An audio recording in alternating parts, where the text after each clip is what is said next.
अस्सलामु अलैकुम वरहमतुल्लाहि वबरकातुहू। बहुत पुरानी बात है कि एक शहर में लुकमान नामी एक बहुत अमीर आदमी रहता था। वो एक बहुत बड़े और शानदार महल में रहता था। अल्लाह ने उसे बेशुमार दौलत और ख़जानों से नवाजा था जिनका कोई हिसाब न था। लुकमान के दो बेटे थे, लेकिन दोनों की आदतें एक दूसरे से बिल्कुल अलग और मुख्तलिफ थीं। लुकमान के बड़े बेटे का नाम अम्मार था। अम्मार ऐसा इंसान था जिसे दौलत से बहुत ज़्यादा मोहब्बत थी। उसे दुनिया की किसी भी चीज़ से ज़्यादा पैसे अच्छे लगते थे। वो बहुत ज़्यादा कंजूस मशहूर था और किसी पर एक भी पैसा खर्च नहीं करता था। अम्मार की बीवी भी बिल्कुल इसी की तरह लालची और खुदगर्ज थी। लुकमान के छोटे बेटे का नाम हसन था। हसन अपने बड़े भाई अम्मार के बिल्कुल उलट था। वो बहुत नेक, रहमदिल और अच्छे अखलाक वाला नौजवान था। वो हमेशा गरीबों की मदद करता था और ज़रूरतमंदों के काम आता था। हसन की शादी नूरा नाम की एक नेक औरत से हुई थी जो अपने शौहर की तरह बहुत साबिर थी। वक्त गुजरने के साथ लुकमान बूढ़ा हो गया और उसे फिक्र होने लगी। उसे डर था कि उसके मरने के बाद अम्मार अपने लालच की वजह से सारी दौलत पर कब्जा कर लेगा। वो नहीं चाहता था कि हसन का हक मारा जाए। इसलिए एक दिन लुकमान ने अम्मार को अपने पास बुलाया ताकि उसे ख़ास वसीयत कर सके। जब अम्मार अपने बाप के सामने आया तो लुकमान ने उसे नसीहत की। लुकमान ने कहा, मेरे बाद इस दौलत की हिफाजत करना और इसे फजूल कामों में ज़ाया ना करना। सबसे अहम बात यह है कि मेरे मरने के बाद अपने छोटे भाई हसन को उसका पूरा पूरा हक देना और उसके साथ कभी नाइंसाफ़ी ना करना। अम्मार ने अपने बाप से पक्का वादा किया कि वो ऐसा ही करेगा। लेकिन जब अम्मार घर वापस गया तो उसने अपनी बीवी को सारी बात बता दी। अम्मार की बीवी बहुत मक्कार थी। उसे ये बात पसंद ना आई कि दौलत का आधा हिस्सा हसन को मिले। उसने फ़ौरन अम्मार के कान भरने शुरू कर दिए। अम्मार की बीवी ने कहा, तुम ही तो सारा कारोबार संभालते हो, फिर हसन को हिस्सा क्यों दें? हसन बहुत सादा दिल है, वो तो सारी दौलत गरीबों में बांट देगा और तुम्हारे बाप की मेहनत ज़ाया हो जाएगी। उसने अम्मार को मशवरा दिया कि वो सारी जायदाद अपने नाम करवा ले। अम्मार के दिल में भी लालच आ गया और उसने अपनी बीवी से पूछा, मैं ये कैसे कर सकता हूँ? बीवी ने शरारत से मुस्कुराते हुए कहा, ये बहुत आसान है। हम बाप के नाम से एक झूठी वसीयत लिखेंगे। इस वसीयत में लिखा होगा कि मरने से पहले तुम्हारे बाप ने सारी दौलत सिर्फ तुम्हारे नाम कर दी है।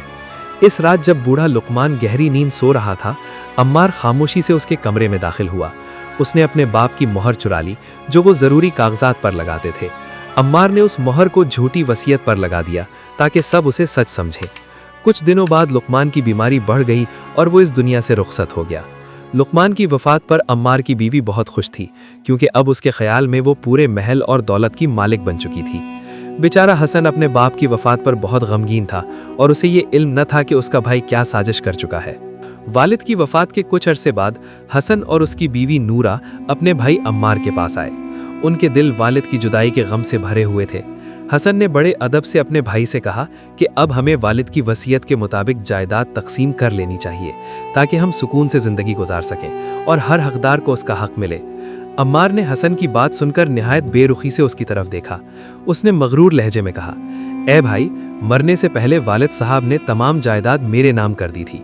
इन्होंने ये फैसला मेरी मेहनत देखकर किया क्योंकि मैंने दिन रात तिजारत बढ़ाने में इनका साथ दिया, जबकि तुमने कुछ भी नहीं किया।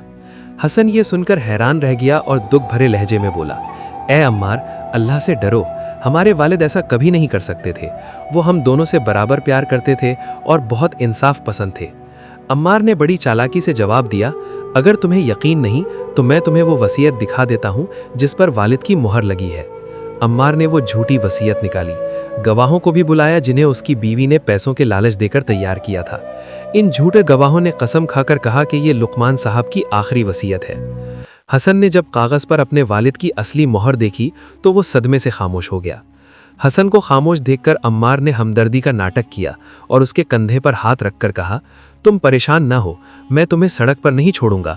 गांव के आखिरी कोने पर एक छोटा सा पुराना मकान है, मैं वो तुम्हें रहने के लिए दे देता हूँ और साथ ही कुछ दिरहम भी दे दूंगा ताकि तुम गुजारा कर सको। अम्मार ने दिखावे के लिए उन्हें गांव के दूर दराज इलाके में एक टूटा फूटा मकान दे दिया और कुछ दिरहम देकर वहीं छोड़ आया।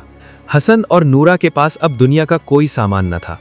अम्मार ने उनसे रिश्ता तोड़ दिया और खुद महल में ऐश करने लगा।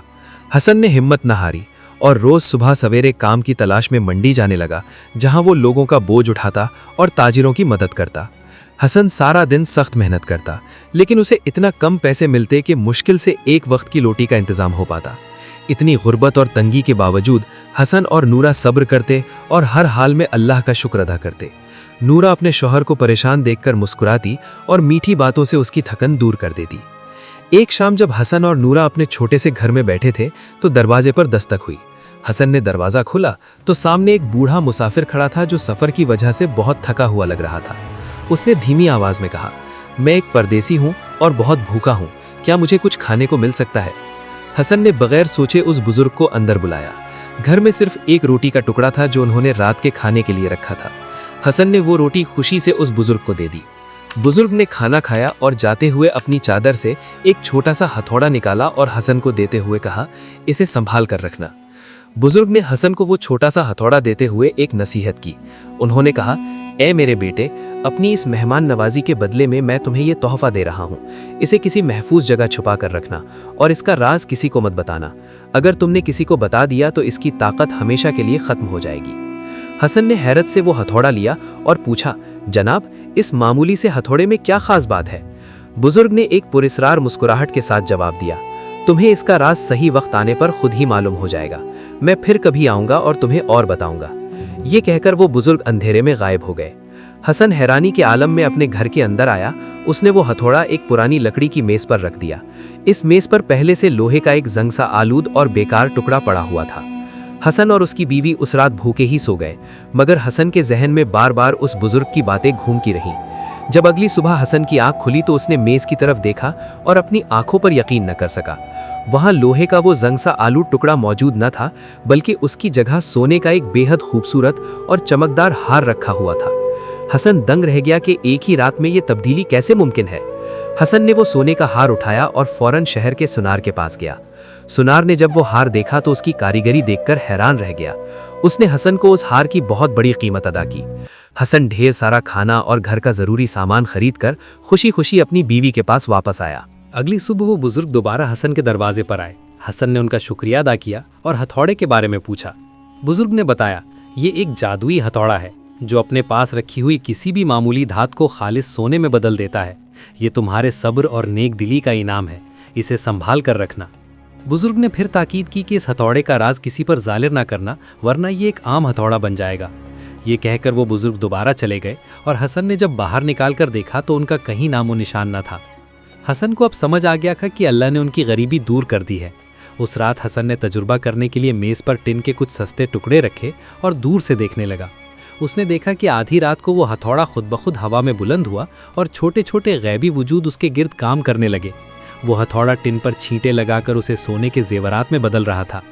हसन ने अल्लाह का शुक्र अदा किया और ये सिलसिला रोज़ाना चलने लगा। वो हर रात मेज़ पर लोहा या पीतल रखता और सुबह उसे सोने का कोई शाहकार मिलता, कभी अंगूठी, कभी ताज और कभी कंगन। हसन आहिस्ता आहिस्ता दोबारा अमीर होने लगा और उसके घर में खुशहाली और सुकून लौट आया। हसन और नूरा की ज़िंदगी अब पूरी तरह बदल चुकी थी। वो अब गरीब नहीं रहे थे, लेकिन उन्होंने अपनी नेकी और सादगी नहीं छोड़ी थी। लेकिन एक रात नूरा की आंख खुली तो उसने कमरे से अजीब आवाज़ें सुनी। वो दबे पांव मेज़ की तरफ बढ़ी और देखा कि हथौड़ा खुद ब खुद हवा में उड़ रहा है और लोहे को सोने में बदल रहा है। ये मंजर देखकर वो हैरत से साकित रह गईं और देर तक उसे देखती रहीं। अगली सुबह अभी सूरज निकला ही था कि वही पुरस्कार बुजुर्ग दोबारा हसन के दरवाजे पर आए और दस्तक दी।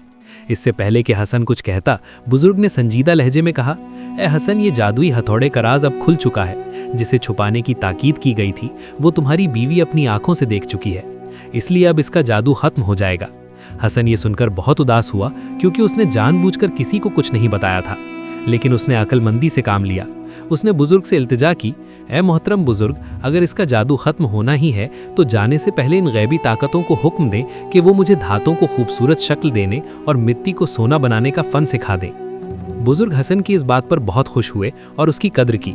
उन्होंने कहा, तुमने दौलत मांगने के बजाय इल्म और हुनर मांगा है और यही सबसे बेहतरीन इंतखाब है। बुजुर्ग ने हथौड़े की जादुई मखलूकात को हुक्म दिया कि गायब होने से पहले हसन को अपनी तमाम कारीगरी और फन के तमाम पोशीदा तरीके सिखा दें। इसके बाद वो जादुई मखलूकात हसन को दस्तकारी के गुरफन सिखाने लगी। हसन ने भी पूरी तवज्जो और शौक से हर बात सीखी। उसे बताया गया कि किस तरह मामूली धात को तराश कर कीमती जेवा बनाया जाता है और आग के जरिए सोने को कैसे ढाला जाता है। हसन ने बहुत कम वक्त में इस फन में महारत हासिल कर ली।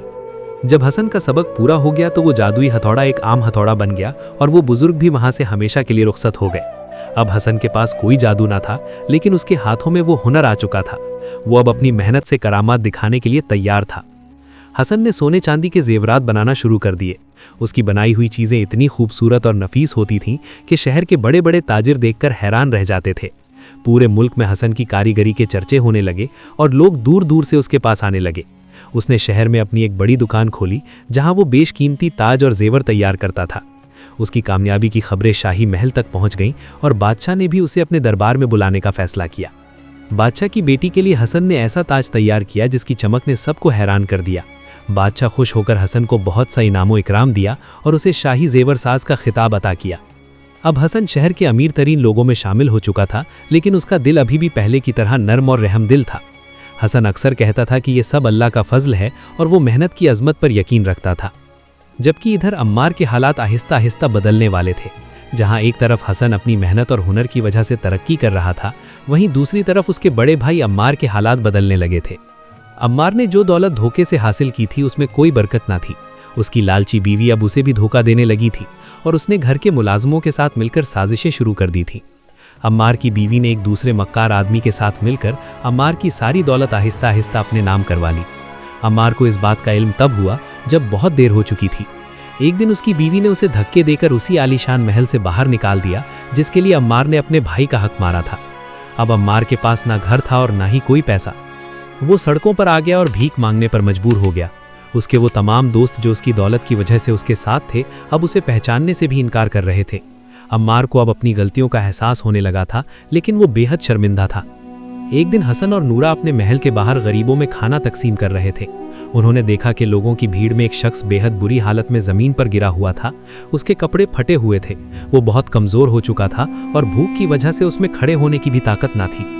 हसन फौरन उस शख्स की तरफ लपका और उसे सहारा देकर उठाया। उसने खादिमों से कहा कि इस मुसाफिर के लिए पानी और खाना लाया जाए। जब उस शख्स ने अपना सर उठाकर हसन की तरफ देखा तो हसन के पैरों तले से ज़मीन निकल गई। वो कोई अजनबी नहीं बल्कि उसका अपना बड़ा भाई अम्मार था। अम्मार ने जब अपने छोटे भाई हसन को इतनी शान और इज्जत में देखा तो वो शर्म से पानी पानी हो गया। उसकी आंखों से आंसू बहने लगे और वो फूट फूट कर रो पड़ा। उसे वो दिन याद आ गया जब उसने इसी भाई को बेसहारा छोड़कर महल से निकाल दिया था और उसका हक छीन लिया था। हसन तड़प कर अपने भाई से लिपट गया। उसके दिल में अम्मार के लिए कोई कीना या बदला लेने की ख्वाहिश ना थी। अम्मार रोते हुए बोला, ऐ मेरे प्यारे भाई, मुझे माफ़ कर दो, मैंने तुम्हारे साथ बहुत बुरा किया है। अल्लाह ने मुझे मेरे किए की सज़ा दे दी है और आज मैं बर्बाद हो गया हूँ। अम्मार ने हसन को बताया कि कैसे उसकी अपनी बीवी ने उसे धोखा दिया और उसे घर से निकाल दिया। उसने इकरार किया कि झूठी वसीयत और महर की चोरी उसका सबसे बड़ा गुनाह था। हसन ने अपने भाई की तौबा और आंसू देखकर उसे तसल्ली दी और कहा, जो हो गया उसे भूल जाओ। नूरा ने भी अम्मार को माफ़ कर दिया और उसे घर के अंदर ले आई। हसन ने अपने भाई को नए कपड़े दिए, उसके जख्मों का इलाज करवाया और उसे इज्जत से अपने दस्तरखान पर बिठाया। अम्मार हैरान था कि जिस भाई के साथ उसने इतनी ज्यादती की थी वही आज भी उससे इतनी मोहब्बत कर रहा है। हसन ने अम्मार से वादा किया कि वो उसे दोबारा अपने पैरों पर खड़ा होने में मदद करेगा। उसने कहा कि भाइयों के दरमियान दुश्मनी नहीं होनी चाहिए और अब वो मिलकर अपने पिता के अधूरे ख्वाब को पूरा करेंगे। अम्मार ने सच्चे दिल से तौबा की और अहद किया कि वो अब कभी लालच नहीं करेगा। हसन ने अपने भाई अम्मार को सिर्फ माफ़ी नहीं किया बल्कि उसे अपने साथ रखने का फैसला भी किया। उसने अम्मार को वो तमाम सहूलतें दी जो एक भाई का हक होती हैं। हसन ने अपनी बीवी नूरा से मशवरा किया कि वो अपने वालिद का वही पुराना महल दोबारा खरीदेंगे जहां से अम्मार को बेदखल किया गया था, ताकि ख़ानदान की इज्जत फिर से बहाल हो सके। हसन ने अपनी जमा पूंजी और मेहनत की कमाई से अपने वालिद का वो अजीमुशान महल उस मक्कार औरत से दोबारा खरीद लिया। वो औरत जो लालच में अंधी हो चुकी थी अब कानून की गिरफ्त में आ चुकी थी। हसन ने बड़े दिल का मुजाहरा करते हुए वो महल अपने बड़े भाई अम्मार के हवाले कर दिया और उसे फिर से उसका मालिक बना दिया। अम्मार ये देखकर सख्त हैरान रह गया कि जिस भाई का हक उसने मारा था वही भाई आज उसे सब कुछ लौटा रहा है। अम्मार की आंखों में निदामत के आंसू थे और वो बार बार हसन का शुक्रिया अदा कर रहा था। हसन ने कहा, ए भाई, ये सब अल्लाह का फजल और हमारे वालिद की दुआ है, मैं तो बस अपना फर्ज अदा कर रहा हूँ। हसन ने सिर्फ महल ही नहीं बल्कि अम्मार को अपना कारोबार दोबारा शुरू करने के लिए रकम भी दी। उसने अम्मार को अपनी दुकान और तिजारत में बराबर का हिस्सेदार बना लिया। अब दोनों भाई मिलकर शहर की सबसे बड़ी सराफा मंडी और जवाहरात का कारोबार चलाने लगे, जहां उनकी दयानतदारी की मिसालें दी जाने लगी और उनकी दुकान पर अब बादशाहों और शहजादों का आना जाना रहने लगा था। हसन ने अम्मार की शादी एक नेक और दीनदार खातून से करवा दी, जो नूरा की तरह साबिर और शाकिर थी।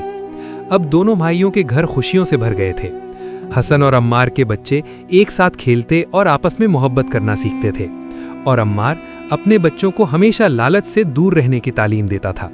दोस्तों, इस कहानी का मकसद सिर्फ आप लोगों तक ये पैगाम पहुंचाना है कि तकदीर में जो लिखा होता है वो किसी न किसी मोड़ पर हमें मिलकर ही रहता है। लेकिन अफसोस, हम अक्सर लालच और दूसरों के बहकावे में आकर अपनी समझ खो देते हैं और अपना ही नुकसान कर बैठते हैं। याद रखो दोस्तों, लालच कभी फायदा नहीं देता। बज़ाहिर कुछ वक्त के लिए हमें लगता है कि हमें फायदा हो रहा है, मगर आगे चलकर अल्लाह की तरफ से ऐसी ठोकर लगती है कि इंसान उस सबक को जिंदगी भर याद रखता है। असल सुकून और कामयाबी कनात और सब्र के साथ ही मिलती है, क्योंकि जो शख्स सब्र करता है वक्त खुद उसके हक में फैसला कर देता है। दोस्तों, उम्मीद करता हूं आपको आज की ये वीडियो बहुत पसंद आई होगी। पसंद आने की सूरत में इस वीडियो को लाइक करके अपने दोस्तों के साथ ज़रूर शेयर कीजिएगा और हमारे चैनल कारवाने उर्दू को भी सब्सक्राइब कीजिएगा। मिलते हैं एक और नई वीडियो के साथ, तब तक के लिए अल्लाह हाफ़िज़।